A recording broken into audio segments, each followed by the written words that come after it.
ரொம்ப டயர்டா இருக்கு. இயற்கையான டேட்ஸ், பாதாம், பிஸ்தா, கேஷு அண்ட் ஹனி கொண்டு தயாரிக்கப்பட்ட லயன் டேட் நட் பைட்ஸ்.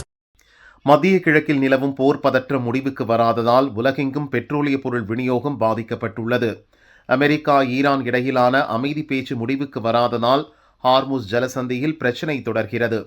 இந்நிலையில் நம் நாட்டில் எரிபொருள் தட்டுப்பாடு ஏற்பட்டுள்ளதாக கடந்த நாட்களாக சமூக வலைதளங்களில் தகவல்கள் பகிரப்பட்டு வருகின்றன. எரிபொருள் சிக்கனத்தின் அவசியம் குறித்து சமீபத்தில் பிரதமர் மோடி பேசியது அந்த தகவல்களை உறுதிப்படுத்தும் வகையில் இருப்பதாக சிலர் அச்சம் தெரிவித்தனர். இந்நிலையில் டெல்லியில் நேற்று நடந்த இந்திய தொழிலக கூட்டமைப்பு மாநாட்டில் மத்திய பெட்ரோலியத்துறை அமைச்சர் ஹர்தீப் சிங் பூரி இது குறித்து விளக்கம் அளித்தார். மேற்காசிய நாடுகளில் போர் பதற்றம் தொடரும் நிலையில் நம் நாட்டில் சமையல் கேஸ் உற்பத்தி நாளொன்றுக்கு 36,000 டன்னிலிருந்து 54,000 டன்னாக உயர்ந்துள்ளது. தற்போது நம்மிடம் 60 நாட்களுக்கு தேவையான கச்சா எண்ணெய் LNG, 45 நாட்களுக்கு தேவையான LPG கையிருப்பு உள்ளது. எனவே மக்கள் அச்சப்பட வேண்டாம். மக்கள் நலன் கருதி பெட்ரோலிய பொருட்கள் விலை உயர்த்தப்படாததால் எண்ணெய் நிறுவனங்களுக்கு நாளொன்றுக்கு 1000 கோடி ரூபாய் இழப்பு ஏற்படுகிறது.